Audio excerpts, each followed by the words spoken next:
হসপিটালে সিজারের ডেলিভারি। এখন সিজারের রোগীর সেবা করার জন্য হসপিটালে দাদাও থাকে না, নানাও থাকে না, বুড়ারা এখানে থাকি কি করবো, ঘুম মারব কেমনে? থাকে জোয়ানেরা, হয় এই নবজাতের আব্বা, নইলে নবজাতের চাচা, নইলে নবজাতের মামা। এগুন তো যুবক বেগুন বেনামাজির গোষ্ঠী, নামাজের কিনার দিয়ে যায় না, এগুনে আজান কেমনে দিব?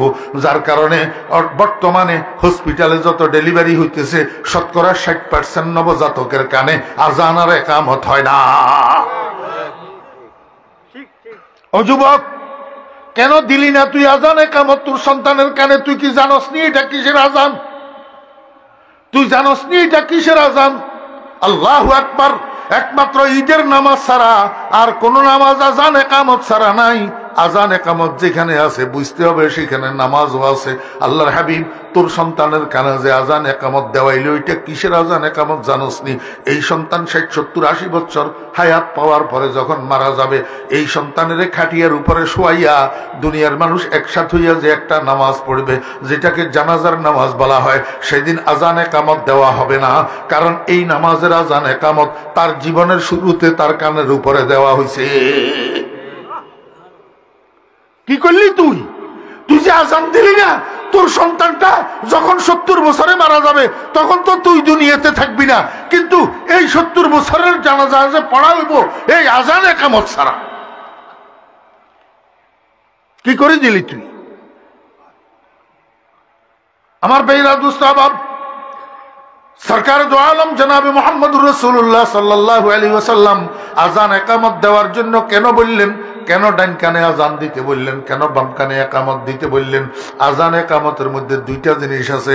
একটা হইল আশহাদু আল্লাহ ইলাহা ইল্লাল্লাহ, এটার নাম তাওহীদ। এটার নাম কি? তাওহীদ। আর একটা হইল আশহাদু আন্না মুহাম্মাদার রাসূলুল্লাহ, এটার নাম রিসালাত। এটার নাম কি? রিসালাত।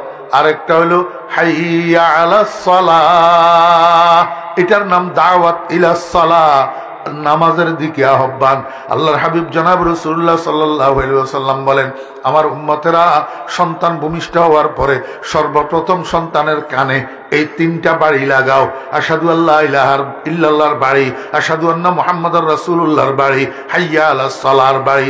এই 3 বাড়ি যখন তুমি সন্তানের কানে দিবা, আউয়ালু মা ইয়াকরাউস সামা ইয়াস্তাকিরু ফিল কলব, মানুষের কানের উপরে প্রথম যেই কথাটা বাড়ি খায় এই কথাটা তার দিলের মধ্যে যাইয়া খোদাই হইয়া যায়, এই কথাটা তার দিলের মধ্যে যাইয়া জমি যায়।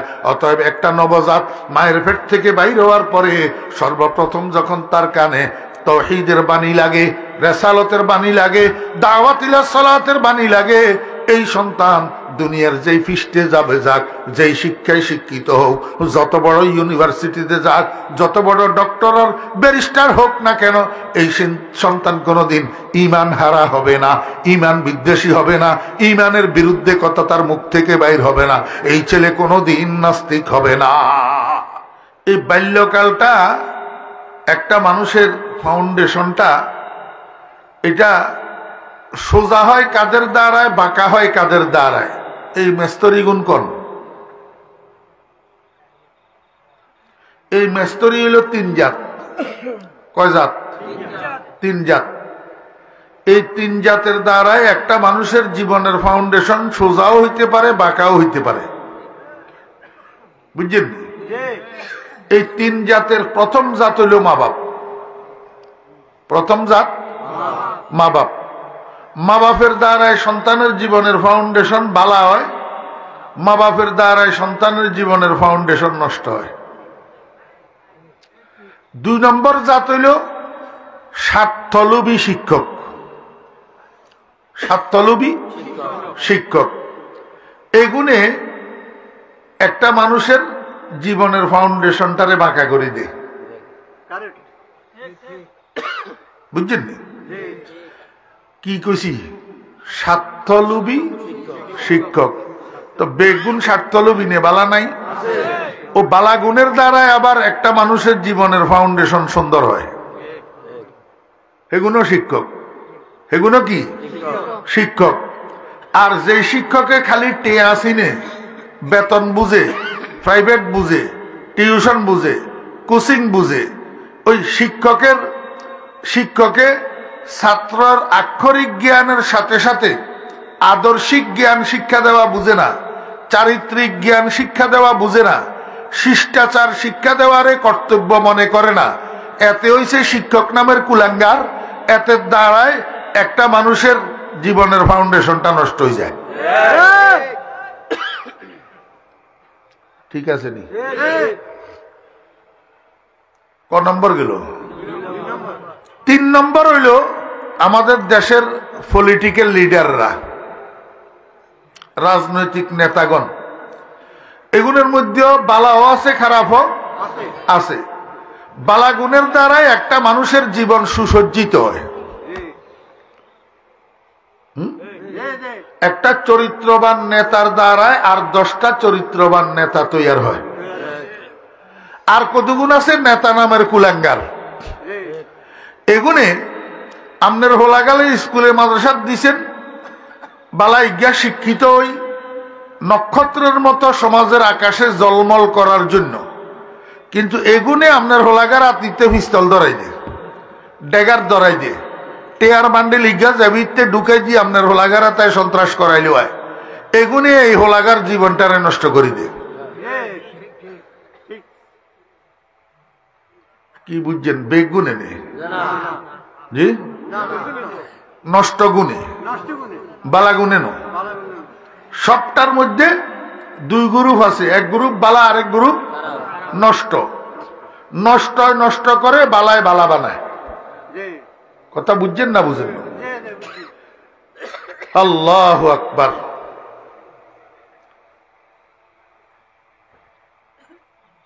এই ক্ষেত্রে আমি ছোট মিয়ার ঘরে একটা উপদেশ দিমু, সেটা হইল এই 3 জাতের বাহিরে আরেকটা জাত আছে, এই জাতেও মানুষ নষ্ট করিয়া লায়। এই জাত হইল অসৎ সঙ্গী। অসৎ সঙ্গী, অসৎ সঙ্গী। এই জন্য মা বাপ সবসময় চৌকস থাকা চাই। আর হুদগা আড়ের কাল লগে, সলের কাল লগে, হিরের কাল লগে, এটার প্রতি নজর রাখা চাই। জি, মদদির লগে আটলে মদদি হয়ে যাব, সোরের লগে আটলে সোর হয়ে যাব, সন্ত্রাসীর লগে আটলে সন্ত্রাসী হয়ে যাব, পাবজি আর ফ্রি ফায়ারের প্লেয়ারের লগে আটলে হেতের হিটা নিশা হয়ে যাব।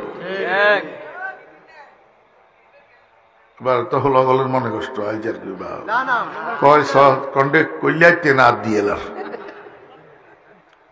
হ্যাঁ। এই জন্য ছোট মিয়া গল আর মনে কষ্ট নিচ্ছা। মনে কষ্ট নিলে কি লাভ হইব? কথা বুঝছনি? ওই ফ্রেন্ড সার্কেল বানাইতে কেনা সাই সিন্ধি বানাইও। ফ্রেন্ড সার্কেল বানাইতে কেনা কি বানাইও? সাই সিন্ধি বানাইও। যেতেরে হেতেরে ফ্রেন্ড লিস্টে লইও না, বুঝছনি? উন্ডা গুন্ডা টাউট বাটপার সোর ডাকাত মদদি জুয়ারি ওই ফ্রি ফায়ার খেলনিয়া এগুনের ফ্রেন্ড লিস্টে লইও না। লইলে তুইও সারে ঘরে দেবে। সৎসঙ্গে স্বর্গবাস, অসৎসঙ্গে সর্বনাশ। আল্লাহু আকবার। একটা মানুষের জীবনের ফাউন্ডেশন কোন কাল? কয় না, বাল্যকাল। বাল্যকালের সীমা কদ্দুরা নিয়ে আগে ঠিক করেন। বাল্যকালের সীমা শুরু কোনান্তুন, শেষ কোনান্তুন। আরে হলগল আর এখান খালি ওয়াজ নো, আর আই খালি মোল্লা নো, আই সায়েন্টিস্ট মোল্লা। হারা জীবন ব্যাগা এই মাদ্রাসা সিলেবাসের সায়েন্সের, তর্কশাস্ত্রের সর্বোচ্চ কিতাব জিয়া বেগাতুন কঠিন মাদ্রাসাত মূল হইয়া গেলে হয়তো চায় না। এ আই হিয়া হুতি হুতি মুখস্থ হয়েছি হারা জীবন। ওই লালপুর মাদ্রাসার যেখানটা আব্দুল বাড়ি করি, আব্দুল বাড়ি নাই আব্দুল বাড়ি কর্ম এই ওই জিজ্ঞান সাক্ষী আছে, ইয়ার কাছে কাঁপিয়ে উঠছে, অনাতুন বু হয়ে গেছে। বুঝছেন না? লালফুল মাদ্রাসার যাই জিজ্ঞাই আইয়েন। এটা কইয়ের কিনলেই আমার আলোচনাগুলা গবেষণামূলক আলোচনা। তুই সাইডাইয়া লাইও এত এত কিতাব এত বই হইতে ইত্যানো এত কিছু তুই তো এইটানো। বাল্যকালের শুরু কোথায় শেষ কোথায়?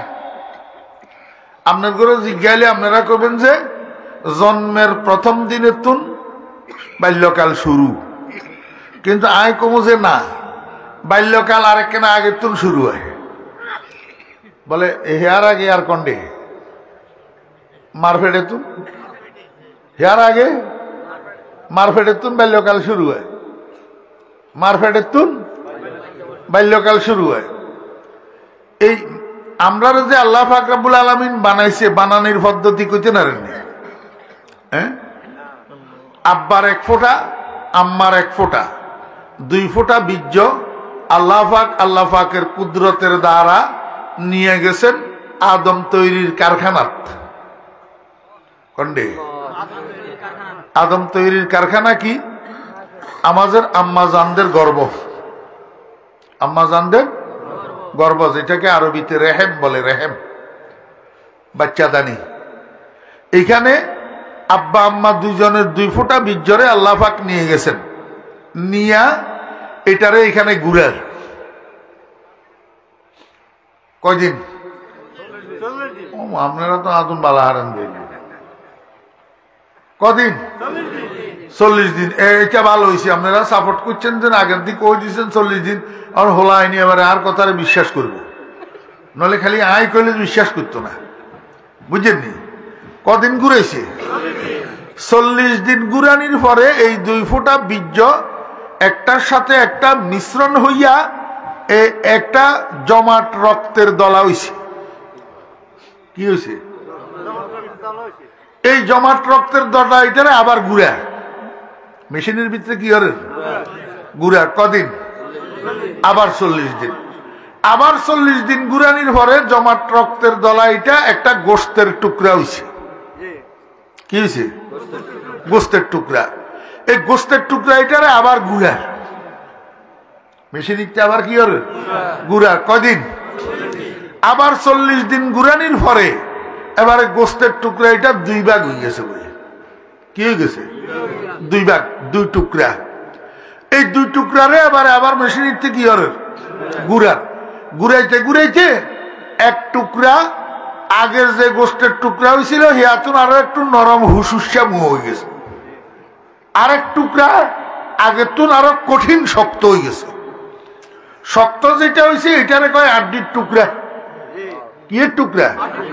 আড্ডির টুকরা। এবারে 2 টুকরা হয়েছে না, এবারে আড্ডির টুকরা নিয়ে না, গোস্তর টুকরা নিয়ে না, আবার গুড়ার। কদিন? 40 দিন। এবারে ঘুরতে ঘুরতে ওই গোস্তর টুকরা দিয়ে না সিলঞ্জান বেলন দিয়ে হিডা বেলতে যেরকম হিডা সাইরে মই মেলে, গোস্তের টুকরা নিয়ে এরকম মেলেই গেছে। মেলি ওই আড্ডির টুকরা নিয়ে চতুর্পাশে দিয়ে বেয়াইছে। আড্ডির টুকরা নিয়ে চতুর্পাশে দিয়ে কি হয়েছে? বেড়ায় আড্ডির রূপে দিয়ে আবার গোস্তের কভারিং হয়েছে। গোস্তের কি হয়েছে? কভারিং হয়েছে। ভিতরে আড্ডি উঠে দি গোস্ত। এবারে আবার ঘুরে ঘুরাইতে ঘুরাইতে কদিন? 40 দিন। এই 40 দিন ঘুরানির দ্বারায় কোনোয়ান্দি চোখের আকৃতি, কোনোয়ান্দি কানের আকৃতি, কোনোয়ান্দি নাকের আকৃতি, কোনোয়ান্দি ঠোঁটের আকৃতি, কোনোয়ান্দি জিহ্বার আকৃতি, কোনোয়ান্দি মাথার আকৃতি, কোনোয়ান্দি ঠ্যাঙ্গের আকৃতি, কোনোয়ান্দি হাতের আকৃতি, অর্থাৎ body of human, body of human একটা মানব দেহের আকৃতি কমপ্লিট গঠিত হয়েছে। 40 গুরানির হরে 47। 40। ওয়ালাকাদ খালাকনাল ইনসানা মিন সুলালাতিন মিন তিন সুম্মা জাআলনাহু নুতফাতান ফি ক্বারারিম মাকিন সুম্মা খালাকনান নুতফাতা আলাকাতান ফাখালাকনাল আলাকাতা মুযগাতান ফাখালাকনাল মুযগাতা ইযামা ফাকাসাওনাল ইযামা লাহমা সুম্মা আনশানাহু খালকান আখার ফাতাবারাকাল্লাহু আহসানুল খালিকিন। এতক্ষণ আয় বাংলাতে কইছি যে কথা এখানে আয়াত ইয়াইতে আছে ছোট্ট মেয়েরা বাংলাতে হইতে আরো আরবি না হারো না কোরআন শরীফের বাংলা অনুবাদ লাইব্রেরিতে আসেনি না নাই বাংলা নেই বাংলা অনুবাদ আলা কোরআন শরীফ লাইব্রেরিতে নাই হেগেনে কেন কিনি ভাষাত বই এ আই হইলাম যে আয়াতিয়ার অনুবাদ চাইও ব্যাখ্যা চাইও কথা ঠিক আছে নি মানব দেহের আকৃতি মায়ের পেটের মধ্যে হইছে নি জি এবারে আল্লাহ পাক রব্বুল আলামিন ফেরেশতাই গে হারায় কেউ কয় যে জিব্রাইল আর কেউ কয় যে জিব্রাইল ন অন্য ফেরেশতা একজন হারায় ফেরেশতা ইয়ারে আল্লাহ কয় এই ফেরেশতা যা নোয়াখালী জেলার সোনাইমুড়ি থানা অম্বরনগর গ্রামের অমুক বাড়ির অমুকের স্ত্রীর গর্ভের ভিতর আমি একটা আদম সন্তান তৈয়ার করতেছি তোর কাম হইল এই আদম সন্তান ইয়া ভূমিষ্ঠ হওয়ার পরে 40, 50, 60, 70, 80 বছর জীবন যাপন করার পরে মরি যাইব যে মরণের পরে যেটা ইয়ার কবর হইব এই কবরের জায়গাতুন এক চিমটি মাটি লই ইয়ার মারফাড়িতে ইয়ার নাবির লগে মিশ্রিত করে দিয়ে তো ফেরেশতাই আই হেবেড়া যেটা কবর হইব হিয়াতুন এমনি চিমটি একটা লই মাটি মারফাড়ের ভিতরে নাবির লগে মিশাই দিতে যাই রসুল আকরাম সাল্লাল্লাহু আলাইহি ওয়াসাল্লাম কয় যেই জায়গার মাটি তার নাবির লগে মিশাই দিছে এই জায়গা হিয়া নিতে হাতের দাফন হইব হাতের বাপদাদার সাধ্য নাই কবর লড়াইবে قال النبي صلى الله عليه وسلم ما من مولود إلا وفي سرته من تربة التي خلق منها حتى يدفن فيها وأنا وأبو بكر وعمر خلقنا من تربة واحدة حتى ندفن فيها খালি এদুর কই রাসূল থামেন তো আরো সামনের মুই কয় আমার সাহাবীরা তোমরা শুনো এখন তো আমি জিন্দা আছি জিন্দা থাকতে কই যাই আমি আমার আবু বকর আমার ওমর আমরা তিনজন এক মাটির তৈয়ারি তিনজন এক জায়গায় দাফন হমু তোমরা চাইও আমি দেখি এক জায়গায় আছে অন আবু বকর আর ওমর কোথায় এক জায়গায় না রওজায় আকদাসে এই কথা রবিজি জিন্দা থাকতে কই গেছে আপনারা মুর্দার কবরে মারি দেননি মারি দিবের সময় দোয়া কি আসেনি কি দোয়া কনসে চাই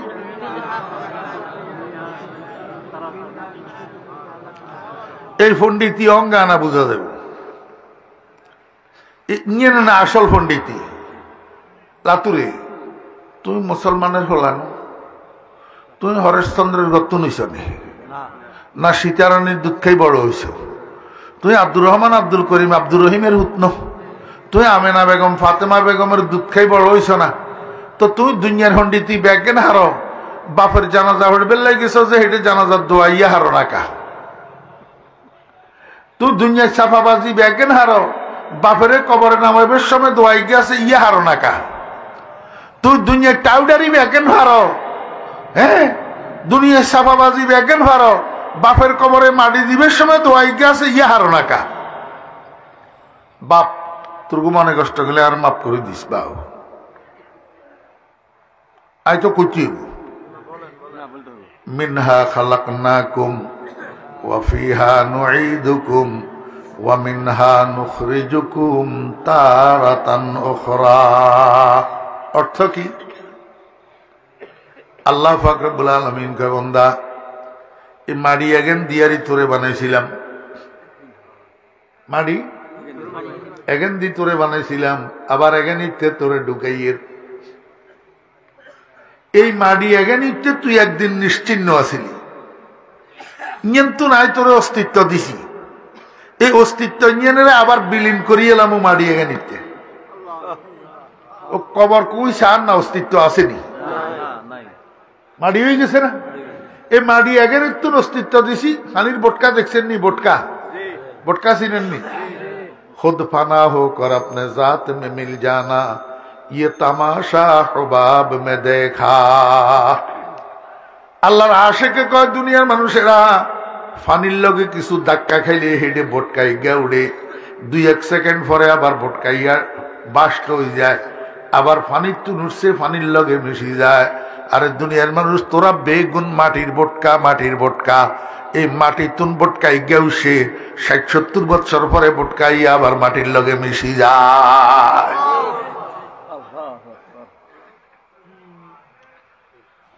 মিনহা খালাকনাকুম ওয়া ফিহা নুঈদুকুম ওয়া মিনহা নুখরিজুকুম তারাতান উখরা।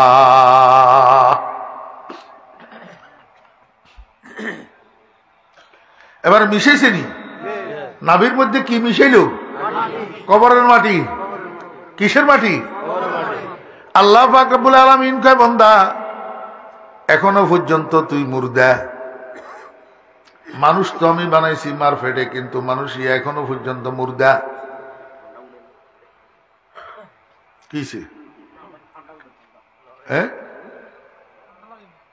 ঠান্ডা লাগে। হ্যাঁ, মানুষই এখনো পর্যন্ত জিন্দা না মুর্দা? মুর্দা। মানুষ তো আল্লাহ বানাইছে মারফেটের ভিতরে, কিন্তু এখনো পর্যন্ত মানুষ ইয়া মুর্দা। এবারে বুঝেনছে মৌত আগে না হায়াত আগে? আমরা তো দুনিয়াতে দেই যে হায়াত আগে মৌত পরে, আসলে মৌত আগে মৌত পরে, মাঝখান দিয়ে হায়াত। মাঝখান দিয়ে কি? এই জন্য আল্লাহ পাক রব্বুল আলামিন আল্লাযী খালাকাল মাউতা ওয়াল হায়াতা লিয়াবলুয়াকুম আইয়ুকুম আহসানু আমালা। মৌত আগে, তো মৌত আগে। আল্লাহ পাক রব্বুল আলামিন কয় বান্দা তোর মারে জিজ্ঞা গই, আল্লাহু আকবার, 47 160 দিন, 47 160 দিন, এই 160 দিন পর্যন্ত গর্ভে ধরা সন্তান মায়ের ফেড়ে নড়াচড়া করে না। এর পরে তুন নড়াচড়া শুরু হয়। কারণটা কি? এই 160 দিনের মাথায় আল্লাহ পাক রব্বুল আলামিন সুম্মা আনশানাহু খালকান আখার, আল্লাহ কয় যে সেখানে আমি আরেকটা জিনিস বানাই, সেই জিনিসটার নাম হলো রুহু। এই জিনিসটার নাম কি? রুহু। এখন রুহু যখন দিয়ে দিছে, এবারে হলা জীবিত হয়ে গেছে। কন্ডে? মায়ের ফেটে জীবিত যখন হয়েছে, এবারে নড়াচড়া শুরু হয়েছে। এবারে নড়াচড়া শুরু হয়েছে। নড়াচড়া শুরু হয়েছে যে এইটা বড় কথা ন, কিন্তু এতদিন পর্যন্ত বাচ্চা এটা মায়ের ফেড়ের মধ্যে কোনো সোদা ছিল না। এখন বাচ্চার মার ফেড়ের ভিতরে সোদা আইছে। এই সোদা আইছে যে এটার ক্রিয়া প্রতিক্রিয়া কি? কয় ক্রিয়া প্রতিক্রিয়া হইল এখন থেকে মা বাপ দুনো গায়ে যা করে, যা কয়, যা শুনে, যা খায়, এটার একটা প্রভাব যাইয়া গর্ভের সন্তানের উপরে পড়ে। গর্ভের সন্তান মা বাপের কথাবার্তা, খাওয়া দাওয়া, চলাফেরা, এটার থেকে একটা শিক্ষা গ্রহণ করে। একটা কি গ্রহণ করে? কথার কথা। মা ইজ্ঞায় মিষ্টি বেশি খায়, এই হোলাইয়ার মার হেডিতে মিষ্টি বেশি খাওয়ার অভ্যাস হয়ে থাকে। মা ইজ্ঞায় জাল বেশি খায়, মার ফেডিতে হোলাইয়ার জাল বেশি খাওয়ার অভ্যাস হয়ে থাকে। এই কারণে 22 বছর বয়সে হোলা দুগা এক হোটেলে এক টেবিলে 2 পাশে চেয়ার দুইয়া নিতে বইছে নাস্তা করবেন লাই।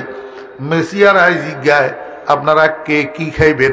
একজনে কয় আমারে দুগা পরোটা দেও, আর বেশি করি কদুরা শিরা দি গিয়া মিষ্টি দেও। হেতের খেয়াল হইল পরোটা দুগারে মিষ্টি শিরাইতে ভিজাই ভিজাই খেব। মিষ্টি শিরাইতে আর ইজ্ঞারে জিজ্ঞা কর তুমি কি খাইবা?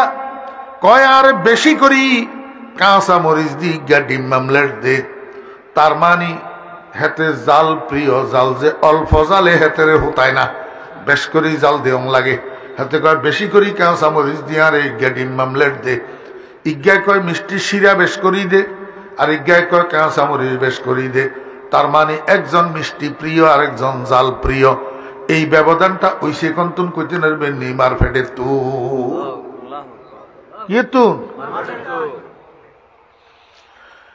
এই জন্য আমি আমার সারা বাংলাদেশের মাহফিলগুলোতে একটা কথা বলিয়া বেড়াই, সন্তান গর্বে লইয়া মা যেই কাজ বেশি করে, যেই কথা বেশি বলে, যেই কথা বেশি শুনে, যেই খানা বেশি খায়, এইটার একটা এফেক্ট গর্বের সন্তানের উপর পড়ে।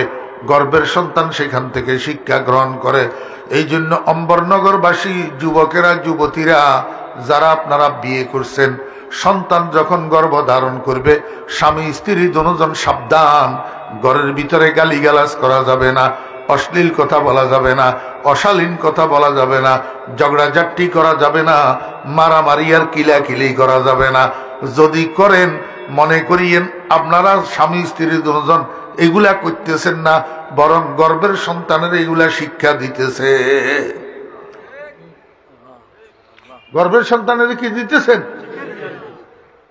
হ্যাঁ হ্যাঁ হ্যাঁ হ্যাঁ। আব্দুল কাদের জিলানী রহমতুল্লাহ আলাইহির নাম শুনছেন নি আপনারা? হযরত বড় পীর সাহেব রহমতুল্লাহ আলাইহি কিরকম বড় পীর আছিলেন উনি, কিরকম বড় পীর। অদস্ত এমন দাবি করি বইছে একদিন, দুনিয়ার কোন অলি আবদালের মুখে এত বড় দাবি শোভা পায় না। মুরিদি লা তাখাফ আল্লাহু রাব্বি আতানি রিফাতান নিলতুল মালি দারাস্তুল ইলমা হাত্তা সিরতু কুতবান ওয়া নিলতু সাদা মিন মাওলাল মাওয়ালি ওয়া কুল্লু ওয়ালিয়িন আলা কদমি ওয়া ইন্নী আলা কদমিন নবী বদরিল কামালি। আব্দুল কাদের জিলানী রাহমাতুল্লাহ আলাইহি কয়, দুনিয়ার মানুষেরা শুনো, সারা দুনিয়ার ওলি আবদাল গাউস কুতুব পীর বুজুর্গ সব আমার কদমের উপর, আর আমি সরাসরি মুহাম্মদুর রাসূলুল্লাহ সাল্লাল্লাহু আলাইহি ওয়াসাল্লামের কদমের উপর। এই দাবি আব্দুল কাদের জিলানীর মুখে শোভা পায়, আর কারো মুখে শোভা পায় না। আমার ভাইরা দোস্ত আবাব, এই আব্দুল কাদের জিলানীর বয়স দশমে 5 বছর। ক বছর? আব্দুল কাদের জিলানী রহমতুল্লাহ আলাইহির মা উনারে লই গেছে একটা হাফেজিয়া মাদ্রাসায়, একটা হেফজখানায়। যাইয়া কয়, হাফেজ সাহেব হুজুর, এটা আমার ছেলে আব্দুল কাদের, বয়স 5 বছর, এখনো আমি কোনো শিক্ষকের সামনে বসাই নাই, কোনো শিক্ষা প্রতিষ্ঠানে ভর্তি করি নাই।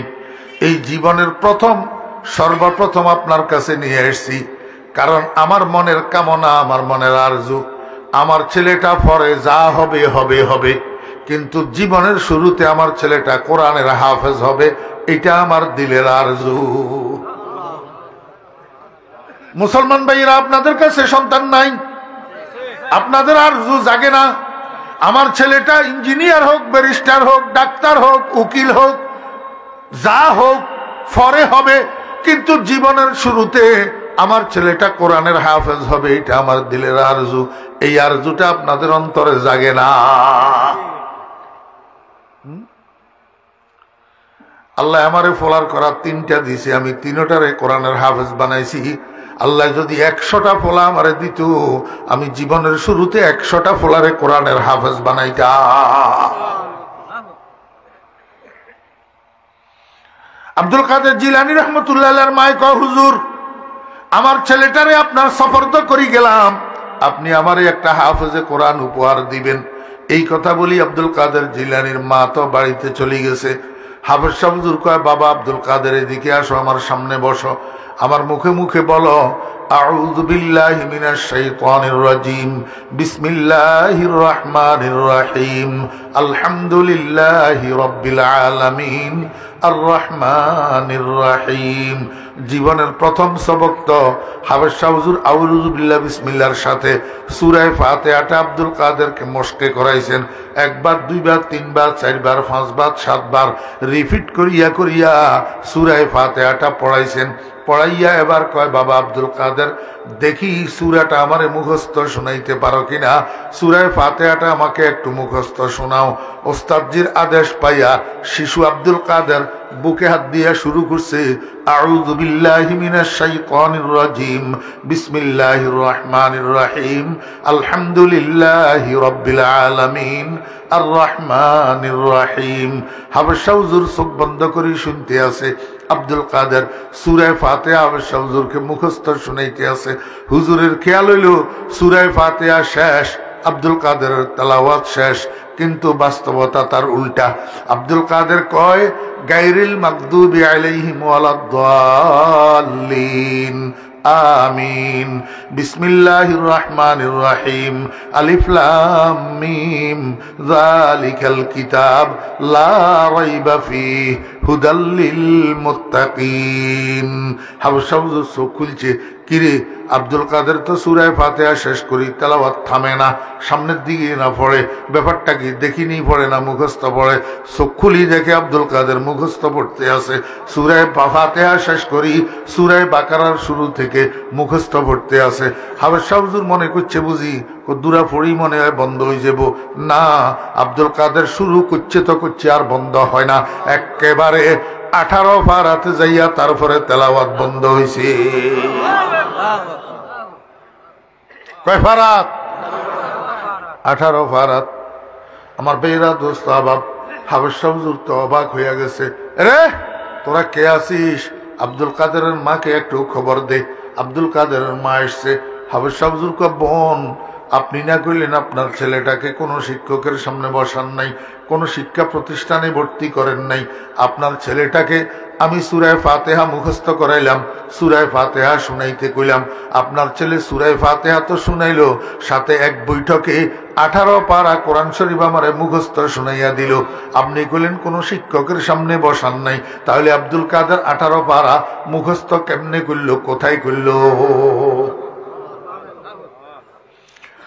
আব্দুল কাদের জিলানী রাহমাতুল্লাহ আলাইহির মা কয় হাবশা হুজুর আমি জানি আমার ছেলে কোথায় মুখস্থ করছে, কেমনে মুখস্থ করছে। কয় কি জানেন একটু তাড়াতাড়ি বলেন। আব্দুল কাদেরের মা কয় হুজুর আমি একটা মহিলা, আমি একটু বেশি কোরআন তেলাওয়াত করি।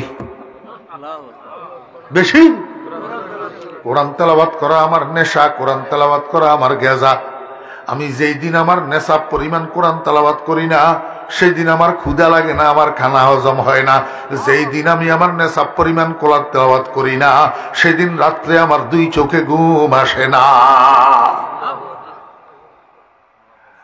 আমার বেরা দোস্ত বাপ বুঝি থাকলে আমার একটু বলেন না, গোটা অম্বরনগর না গোটা সোনাইমুড়ি থানা ব্যাগটা তালাশ করলে এই গুণের মা কয়জন পাওয়া যাবে?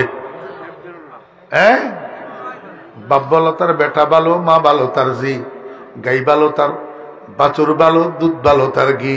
আরে ফ্যাট ভালো যার সন্তান ভালো, ফ্যাট খারাপ যার সন্তান খারাপ। হ্যাঁ, বুয়াতে পাকি জাতি নতে পাকে কেরদার, জেনা জাদা না বাসদ জুজ জেনাকার, যে মরদুম সক যে সক মরদুম নাজায়ত, যে গুন্দুম যাও যে যাও গুন্দুম নায়ায়ত, গোলে আমরা যে হক দরওয়ায় না হুফতা, যে গুলজারে খলিলুল্লাহ সে গুফতা। জুলাইখা হযরত ইউসুফ আলাইহিস ইসলামের হাত্তম খানার মধ্যে নিয়া হযরত ইউসুফ আলাইহিস ইসলামের থেকে জেনার কামনা করছে, জেনা জেনা বেবিচার। আল্লাহর নবী হযরত ইউসুফ আলাইহিস ইসলাম কয় জুলাইখা তুমি তো আশ্চর্য মহিলা, এমন একটা অপবিত্র কাজের কামনা তুমি আমার মতো একটা পবিত্র পুরুষের থেকে কেমনে করতে পারলা? তুমি আমার কি মনে করছো বাপ যদি বেবিচারী হয় সন্তান বেবিচারী হইতে পারে? আমার আব্বা বেবিচারী নয়, আমার আব্বা ইয়াকুব তিনি একজন নবী, আমার দাদা আমার ইসহাক তিনি একজন নবী, আমার পরদাদা ইব্রাহিম তিনি একজন নবী। আমি ইব্রাহিমের নবুয়তের বাগানের সদ্য পরিস্ফুটিত এক পবিত্র ফুল। আমার ভিতরেও আল্লাহ পাক নবুয়তের বেদার রহস্য লুপ্ত রাখছে। আমার বংশের মধ্যে বেবিচারী কেউ নাই, সব পবিত্র চরিত্রের অধিকারী। আমার মতো পবিত্র চরিত্রের অধিকারী থেকে তুমি এমন অপবিত্র কাজের কামনা কেমনে করলা? তোমার এই কামনা কিয়ামত পর্যন্ত তো পূরণ হবে না। কারণ মানুষের পেট থেকে মানুষের বাচ্চা জন্ম নেয়, কুকুরের বাচ্চা জন্ম নেয় না। কুকুরের পেট থেকে কুকুর ছানা জন্ম নেয়, মানুষের বাচ্চা জন্ম নেয় না। ধানের সরার মধ্যে ধান পাওয়া যায়, গম পাওয়া যায় না। গমের সরার মধ্যে গম পাওয়া যায়, ধান পাওয়া যায় না।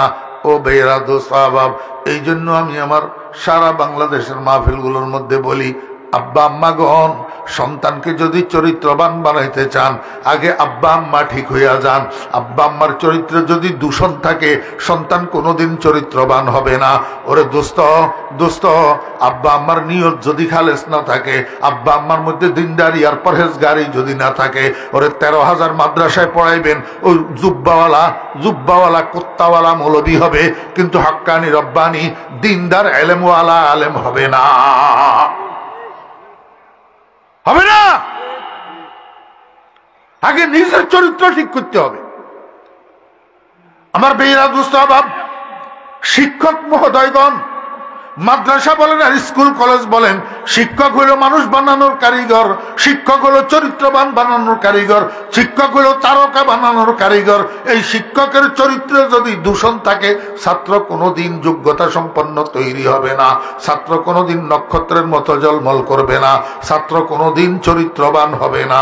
ও বেইরা দোস্ত আবাব, যদি নেতার চরিত্রে দূষণ থাকে, কর্মী কোনোদিন ভালো হবে না।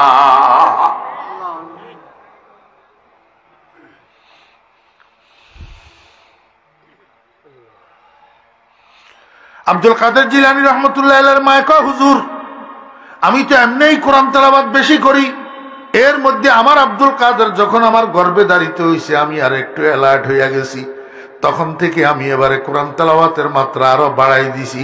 আমি একটু সময় পাইলেই ওযু করি, কোরআন শরীফ লইয়া বসি, একটু অবসর পাইলেই কোরআন শরীফ লইয়া বসি। আমার তো খেয়াল, আমার আব্দুল কাদের আমার গর্ভের ভিতরে থাকা অবস্থায় আমার মুখের তেলাওয়াত শুনিয়া শুনিয়া আমার পেটের ভিতরেই 18 পারা কোরআনের হাফেজ হইয়া গেছে। দুনিয়ার মানুষ জানে না আমার আব্দুল কাদের অন্য 10টা নবজাতের মতো না। আমার আব্দুল কাদের ভূমিষ্ঠ হওয়ার সময় 18 পারা কোরআন সিনার মধ্যে লইয়া ভূমিষ্ঠ হয়েছে। আমার বেইরা দোস্ত বাব, যদি আব্দুল কাদের জিলানী রহমতুল্লাহ আলাইহি উনার মায়ের গর্ভে থাকা অবস্থায় মায়ের তেলাওয়াত শুনিয়া শুনিয়া মায়ের পেটের ভিতরে 18 পারা কোরআনের হাফেজ হইতে পারে, আল্ট্রা মডার্ন যুগের আধুনিক মায়েরা সন্তান গর্ভের মধ্যে লইয়া ভ্যানিটি ব্যাগটা কাঁধে ঝুলাইয়া এই যে মার্কেটে ড্যাং ড্যাং করে ঘরের ভিতরে আল্লাহু আকবার ঘন্টার পর ঘন্টা টেলিভিশনের সামনে বসে থাকে, নাটক দেখে, সিনেমা দেখে, বাংলা ছায়াছবির গান শুনে, হিন্দি ছায়াছবির গান শুনে। আমাকে একটু বলেন না, আব্দুল কাদের জিলানী যদি মায়ের তেলাওয়াত শুনিয়া কোরআনের হাফেজ হয়, তাহলে এই আল্ট্রা মডার্ন তথাকথিত দয়ুস মহিলা এইগুলার পেটের সন্তান মায়ের পেটে থাকা অবস্থায় ডজনে গানের হাফেজ হয় কিনা? মায়ের পেট থেকে ভূমিষ্ঠ হওয়ার সময় ডজনে আল্লাহু আকবার সিনেমার ডায়লগের হাফেজ হইয়া বাইর হয় কিনা? এই পোলা ভূমিষ্ঠ হওয়ার পরে আব্দুল কাদের জিলানী কেমনে হবে? এটা তো চোরের সর্দার হবে, এটা তো ডাকাতের সর্দার হবে, এটা তো হাইজেকার হবে, এটা তো মদদিয়ার জুয়ারি তৈয়ার হবে।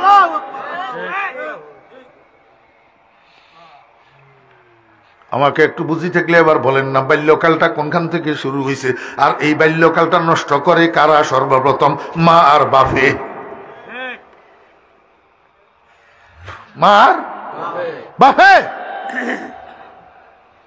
আমার ভাইরা দোস্ত বাপ, এখন তো ফোলা জন্মগ্রহণ করছে। জন্মগ্রহণ করার পরে একজন আব্বার 1 নম্বর ডিউটি হইল বাচ্চার ডাইন কানে আজান দেওয়া, বাম কানে একামত দেওয়া। কার ডিউটি? আব্বার। অদোস্ত, তোর বয়স তো 25 বছর, তুই মাত্র বিয়ে করছ, যে 1 বছর হয়েছে, এটা তোর প্রথম সন্তান, আর ডেলিভারি হয়েছে হসপিটালে। সিজারের ডেলিভারি। এখন সিজারের রুগীর সেবা করার জন্য হসপিটালে দাদাও থাকে না, নানাও থাকে না, বুড়ারা এখানে থাকি কি করবো? ঘুম মারবো কেমনে? থাকে জোয়ানেরা, হয় এই নবজাতের আব্বা, নইলে নবজাতের চাচা, নইলে নবজাতের মামা। এগুন তো যুবক বেগুন বেনামাজির গোষ্ঠী, নামাজের কিনার দিয়ে যায় না, এগুনে আজান কেমনে দিব? যার কারণে বর্তমানে হসপিটালে যত ডেলিভারি হইতেছে 60% নবজাতকের কানে আজান আর একামত হয় না। ও যুবক, কেন দিলি না তুই আজান একামত তোর সন্তানের কানে? তুই কি জানস নি এটা কিসের আজান? তুই জানস নি এটা কিসের আজান? আল্লাহু আকবার। একমাত্র ঈদের নামাজ ছাড়া আর কোন নামাজ আজান একামত ছাড়া নাই। আজান একামত যেখানে আছে বুঝতে হবে সেখানে নামাজও আছে। আল্লাহর হাবিব তোর সন্তানের কানে যে আজান একামত দেওয়াইল ওইটা কিসের আজান একামত জানোস নি? এই সন্তান 60, 70, 80 বছর হায়াত পাওয়ার পরে যখন মারা যাবে, এই সন্তানের খাটিয়ার উপরে শোয়াইয়া দুনিয়ার মানুষ একসাথে হইয়া যে একটা নামাজ পড়বে যেটাকে জানাজার নামাজ বলা হয়, সেদিন আজান একামত দেওয়া হবে না। কারণ এই নামাজের আজান একামত তার জীবনের শুরুতে তার কানের উপরে দেওয়া হয়েছে। কি করলি তুই? তুই যে আজান দিলি না, তোর সন্তানটা যখন 70 বছরে মারা যাবে তখন তো তুই দুনিয়াতে থাকবি না, কিন্তু এই 70 বছরের জানাজা যে পড়া হইব এই আজান একামত ছাড়া। কি করে দিলি তুই?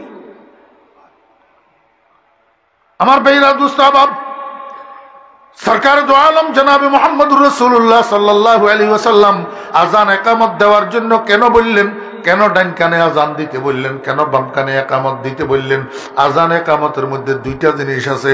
একটা হইল আশহাদু আল্লাহ ইলাহা ইল্লাল্লাহ, এটার নাম তাওহীদ। এটার নাম কি? তাওহীদ। আর একটা হইল আশহাদু আন্না মুহাম্মাদার রাসূলুল্লাহ, এটার নাম রিসালাত। এটার নাম কি? রিসালাত।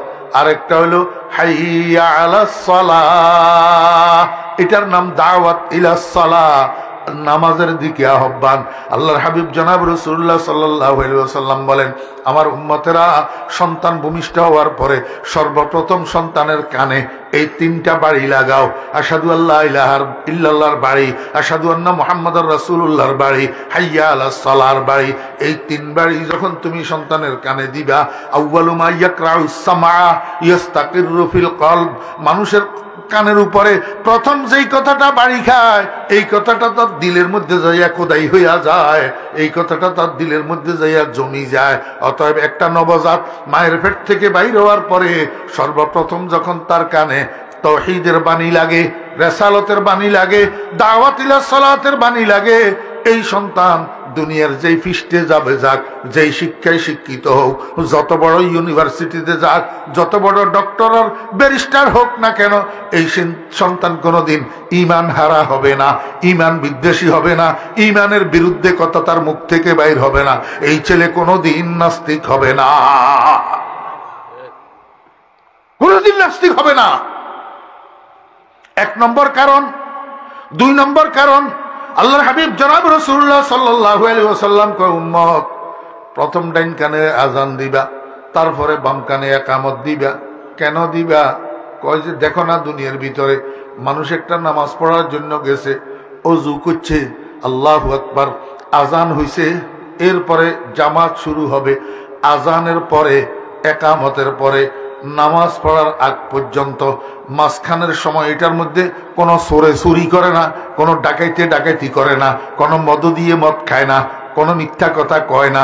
যত বড় পাপী হোক না কেন নামাজ পড়ার জন্য উযু করছে, এই অবস্থায় সে নামাজ পড়া শেষ করা পর্যন্ত গুনার কাজ করে না।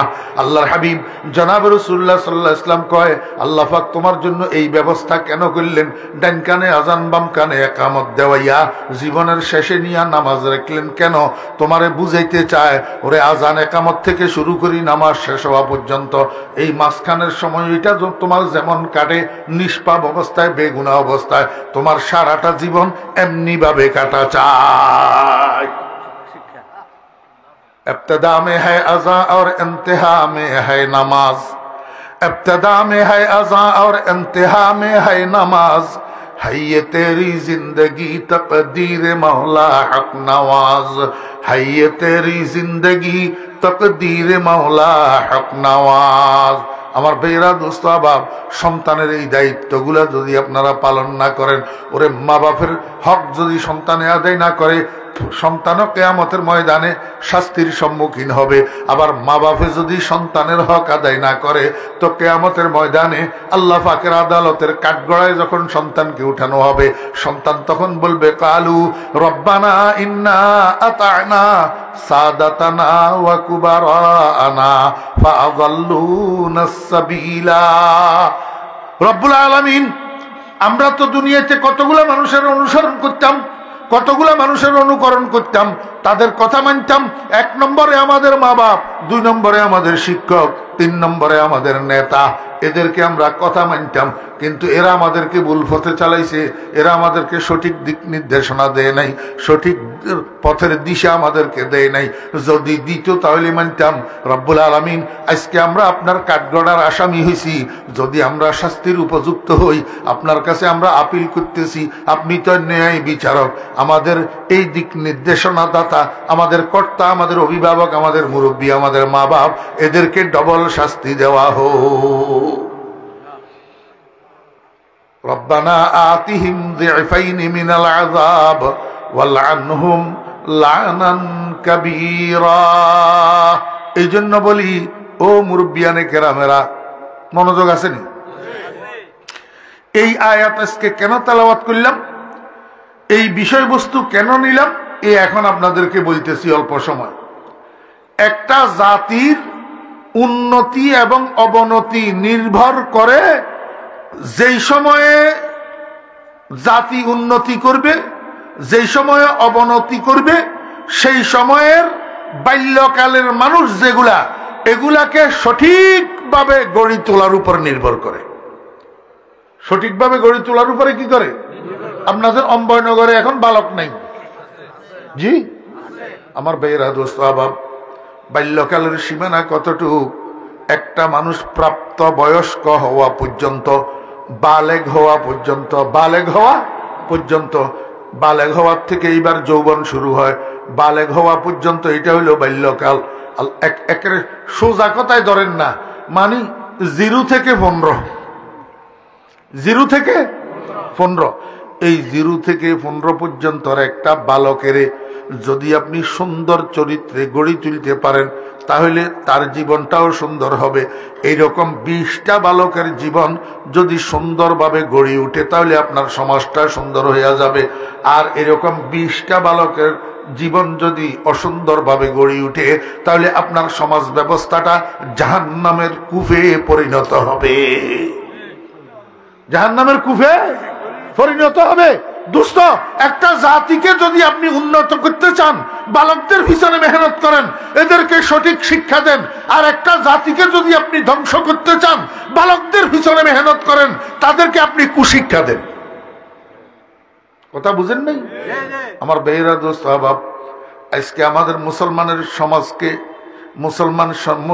সমাজকে হানাহানির সমাজ বানাইতে চায়, মুসলমানের সমাজকে অশান্তির সমাজ বানাইতে চায়, মুসলমানের সমাজকে আল্লাহু আকবার অসুন্দর সমাজ বানাইতে চায় ওই ইহুদি খ্রিস্টান এবং ইহুদি খ্রিস্টানের পদলেহনকারীরা। এই জন্য আমাদের বালকগুলাকে কুশিক্ষা দিতে চায়, কুশিক্ষা। নতুবা যেই দেশে 90% মুসলমান, ওই দেশের বালকদের সিলেবাসের ভিতরে শরীফার গল্প আসবে কেন? শরীফার গল্প কি আপনারা জানেন দোস্ত? নাউযুবিল্লাহি মিন যালিক। আমি তো একটা কথা বলবো, এই বাবারা, মিয়ারা, শুন, আমার কথা যদি ভুল হয়, অযৌক্তিক হয়, তোদের জুতা আমার গাল, তোদের জুতা আমার গাল। গণতান্ত্রিক দেশ, যার মনে যেই দল কয় সেই দল কর, যার মনে যেই পার্টি কয় সেই পার্টি কর, আমার তো কোনো আপত্তি নেই। তুমি বিএনপি করো, তুমি আওয়ামী লীগ করো, তুমি জাতীয় পার্টি করো, আমার কি আসে যায়। কিন্তু আমি তোমাদেরকে একটা অনুরোধ করব, মুসলমানের সন্তান হিসাবে ইসলামের বিরুদ্ধে, মুসলমানদের চরিত্রের বিরুদ্ধে যদি কোনো প্রস্তাব, যদি কোনো আল্লাহু আকবার প্রেক্ষাপট আসি যায়, সেই সময় বিএনপির সভাপতি, আওয়ামী লীগের সভাপতি, জাতীয় পার্টির সভাপতি, ছাত্র দলের সভাপতি, ছাত্রলীগের সভাপতি, ছাত্র দলের সেক্রেটারি, ছাত্রলীগের সেক্রেটারি, জাতীয় পার্টির সভাপতি, সেক্রেটারি, তোরা বেগুন মুসলমান ন, তোরা একটা যৌথ মিছিল বাহির কর, একটা যৌথ মিছিল বাহির কর। শরীফার গল্প মুসলমানের সিলেবাসে থাকবে না, থাকবে না। একটা যৌথ মিছিল বাহির কর। তোরা পারবি না, কেন পারবি না? তোদের কাছে ইসলামের থেকে দল বড়, ইসলামের থেকে দল বড়। ইসলামের থেকে দলবড় হওয়ার কারণে তোরা এই যৌথ মিছিলটা করতে পারবি না। যদি আজকে সারা বাংলাদেশের সব দলের সভাপতি সেক্রেটারি একসাথে একটা যৌথ মিছিল করত, তাহলে এই নাস্তিকের বাচ্চারা ভয়ে এই সমস্ত সাহস আর করত না। কথা বুঝছেন না বুঝেন নাই? আমার মুসলমান ভাইরা তো বলে, হুজুর আমাদের কি করণীয় আছে? আপনাদের করণীয় আছে। বুকে যদি ঈমান থাকে তাহলে শরীফ শরীফের গল্প বর্জন করতে হবে। শরীফ শরীফের গল্প যেই সিলেবাসে থাকে সেই সিলেবাস বর্জন করতে হবে। শরীফ শরীফের গল্প যেই প্রতিষ্ঠানে থাকে সেই প্রতিষ্ঠান বর্জন করতে হবে। এবারে মাদ্রাসা ধরাইবেন নি চান, বুঝি চান, মনে চাইলে হরান, না মনে চাইলে কিয়ামতের দিন জবাব দিবেন লাই তৈয়ার হয়ে থাকেন। ওয়া আখিরু দাওয়ানা আনিল হামদুলিল্লাহি রাব্বিল আলামিন ওয়া সাল্লাল্লাহু তাআলা আলা খাইরি খালকিহি মুহাম্মাদিন ওয়া আলিহি ওয়া সাহবিহি আজমাইন। দুরূদ শরীফ পড়েন। আল্লাহুম্মা সাল্লি আলা মুহাম্মাদিন ওয়া আলা আলি মুহাম্মাদ কামা সাল্লাইতা আলা ইব্রাহিম ওয়া আলা আলি ইব্রাহিম ইন্নাকা হামিদুম মাজিদ। اللهم بارك على محمد وعلى آل محمد كما باركت على إبراهيم وعلى آل إبراهيم إنك حميد مجيد. الحمد لله رب العالمين والصلاة والسلام على أشرف الأنبياء والمرسلين. ربنا ظلمنا أنفسنا وإن لم تغفر لنا وترحمنا لنكونن من الخاسرين. ربنا هب لنا من أزواجنا وذرياتنا قرة أعين واجعلنا للمتقين إماما. رب ارحمهما كما ربياني صغيرا. اللهم يا فاطر السماوات والأرض أنت ولينا في الدنيا والآخرة توفنا مسلما وألحقنا بالصالحين. يا الله আজকের এই মাহফিলকে কবুল ফরমান। ইয়া আল্লাহ, এই মাহফিল যে সমস্ত ভাইয়েরা টাকা দিয়া, পয়সা দিয়া, শ্রম দিয়া, সময় দিয়া, সমর্থন দিয়া আয়োজন করেছেন, আল্লাহ তাদের এই কোরবানিগুলাকে কবুল ফরমান। আল্লাহ তাদেরকে আপনার গায়েবের খাজানার থেকে উত্তম বিনিময় দান করেন। আয় আল্লাহ, খাস করে যে সমস্ত যুবকেরা এই মাহফিলের জন্য খাটুনি খেটেছেন, কষ্ট করেছেন, আল্লাহ তাদের হায়াতের মধ্যে বরকত দান করেন, তাদের রুজি রিজিকের মধ্যে বরকত দান করেন, তাদের ঈমান আমলের মধ্যে বরকত দান করেন। ইয়া আল্লাহ, এই মাহফিলকে কিয়ামত পর্যন্ত চালু রাখেন। ইয়া আল্লাহ, আজকের মাহফিলের মাইকের আওয়াজ চতুর্দিকে যতটুক যায় সমস্ত কবরস্থানগুলির মুর্দেগানের কবরের আযাব মাফ করে দেন। ইয়া আল্লাহ, যেই কথাগুলো বলা হইল এই কথাগুলোর উপরে আমাদেরকে আমল করার তৌফিক দান করেন। ইয়া আল্লাহ, এই মাহফিলের উসিলায় অম্বরনগরের সমস্ত যুবক তরুণদেরকে নামাজি বানাইয়া দেন, দিনদার বানাইয়া দেন। ইয়া আল্লাহ, অশ্লীল কার্যকলাপের থেকে, আপনার নাফরমানির থেকে, গুনাহের কাছ থেকে সমস্ত যুবকদেরকে ফিরাইয়া রাখেন। ইয়া আল্লাহ, ইয়া আল্লাহ, পর্দার আড়াল থেকে যে সমস্ত মা বোনেরা বয়ান শুনতেছেন, দোয়ায় শরীক হইতেছেন, আল্লাহ উনাদের জিন্দেগির গুনাহ মাফ করে দেন, মনের নেক কামনা বাসনা পূরণ করে দেন, সমস্ত মা বোনদেরকে নেককার দিনদার পর্দানশী বানাইয়া দেন। ইয়া আল্লাহ, আমরা যারা হাত উঠাইছি আমাদের মধ্যে যত মানুষ অসুস্থ আছে আল্লাহ শেফা দান করেন। আমাদের ছেলে মেয়েদের মধ্যে যারা অসুস্থ আছে আল্লাহ শেফা দান করেন। ইয়া আল্লাহ, যারা দোয়া চেয়েছেন, কার কি হাজত আছে আপনার জানা আছে, সকলের মুবাহ হাজাত পূরণ করে দেন, মাকাসেদে হাসানা পূরণ করে দেন। ইয়া আল্লাহ, আমাদের হাতগুলা খালি ফেরত দিয়েন না, আপনার রহমতের দ্বারা ভর্তি করে দেন। ইয়া আল্লাহ, আখেরি দরখাস্ত মাওলায়ে কারীম, যখনই মৃত্যুর ডাক আসে আমাদের ঈমানকে হেফাজত করিয়েন, বেঈমান বানাই দুনিয়ার থেকে নিয়েন না। আল্লাহ, আমাদেরকে খাতেমা বিল খায়ের নসিব করিয়েন।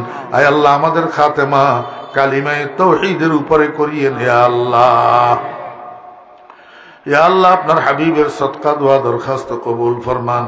আপনার হাবিবের দরবারে কোটি কোটি দরুদ সালামের হাদিয়া পৌঁছান।